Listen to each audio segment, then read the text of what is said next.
Songs, Songs of Faith and Devotion is the eighth studio album by the. Yeah, what even are they? They are kind of. Well, I'm gonna check this. They're kind of a synthy band, alternative rock, and by the electronic band Depeche Mode. I'm not sure what they are, but I'm gonna call them electronic, I guess. They are a really special band. Yeah, and this is, I believe, one of their most controversial albums. I believe, some people really love it, and some say it's really overrated and stuff like that. I'm not sure, what this record entirely is, but or what it's labeled as, but it doesn't even describe it on Wikipedia. So there's that. Yeah, but I've heard of the record Violater. I was pretty pissed off, when it beat Rust in Peace on the Watch Mojo list and stuff like that. I was pretty pissed off about that. But I still like Depeche Mode. I still like a lot of their work. So there's that. Yeah, and this came after the really successful and really the most critical acclaimed album by the band today, Violator, which is a great record, but I mean, Rust in Peace is the best. I mean, come on now. But yeah, Depeche Mode definitely no slouch. Violator definitely no slouch. There we go. We have the first song, which is "I Feel for You." Oh yeah, and this is by the way requested by Aimée K, who is I believe a big fan of Depeche Mode. I have a pop chick, Amy. I have a prog guy, literally prog guy.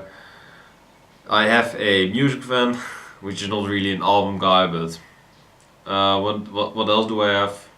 I have a obscure death and black metal guy, Capitalism. I can't really get into that, but it's still good music, I guess. I have a guy for everything, and gals, I guess. So I Feel You is the first track, which is kind of nice to open with. It's melancholic and really good in the mix. So good opening song. I really like it. It's not too difficult to understand, while not being too generic pop. That is not what Depeche Mode is. They are a really great pop band. Anyway, Walking in My Shoes is a fantastic single again. 5 minutes and 35 seconds. I just really love, the synthy vibes that I get with the song, and just the production again, and just everything that the song is surrounded by is just great. I love it. 5 minutes and 35 seconds. It makes it one of the longest songs of the record. It's pretty consistent. It's kind of progressive in a way. It's alternative. It has all those great elements while still being consistent. That is Depeche Mode for you. Then we get Condemnation, which is a really mellow track. It's mostly really subtle and really just low key. I would say just a really chill song to listen to, and just a fantastic song to relax to and just do your thing. And then we get Mercy in You, and yeah, these few couple tracks I would say kind of go downhill the record, since the first three songs are I believe the biggest singles of the album, and then it just kind of goes into obscurity, but there's still some hidden gems on there, I would say. Then we got Mercy in You, which is just a bit too it's just a bit too tried, I would say. It's still a good song overall. It still is like the first three singles, but it is just not as catchy. It's just not as subtle. It is just not as good as the first three songs, I would say. And I'm sorry for this, but I really have a running nose. I hate it as much as you do, but can't do nothing about that. Or you would have a running nose on the camera, which is pretty gross. Fuck no. Then we have Judas. This is kind of a more avant-garde like song. It's just really avant-garde and just really weird. It's 4 minutes long, so it's kind of niche, or it's 5 minutes actually, which makes it a bit too long of a song, I would say. It is still alright, but you know, I feel like the band is trying a bit too hard to be poetic, and they kind of fail in the end. They kind of, you know, hide into obscurity, I guess, with the song. Then we have the fantastic comeback song In Your Room, and I'm calling it a comeback because, son, I've been here for years. Yeah, that was cringy as fuck, but I don't care. Then we have In Your Room, which is 6 minutes and 26 seconds. Which is actually the longest song of the record, so there we go. This is just a fantastic pop song once again. Just really has a lot of melancholic vibes to it. I just really love, you know, the great production again on this track. It reminds me of the first three songs. If every song could have been like these four singles, then this would be way up there, you know, with Violater, for sure. But In Your Room, still a fantastic song nonetheless. It's kind of poppy in a way, while still having that dark undertone to it. I really love, you know, that Depeche Mode has that they're kind of a happy sounding band talking about a lot of depressed shit. I love that.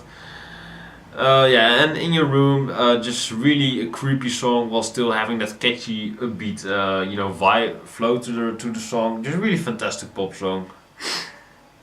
Then we Get Right With Me, interlude number 4, a hidden track, starts at 2:59. Yeah, this song is a bit rigged, I would say. It is a bit of a weird track.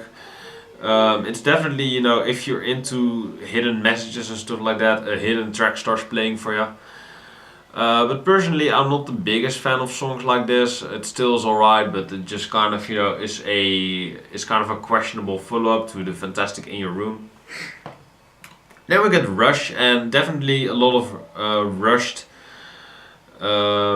Just well, yeah, I was actually trying to make a wordplay there, but that is mixed, so I fucked it up right there.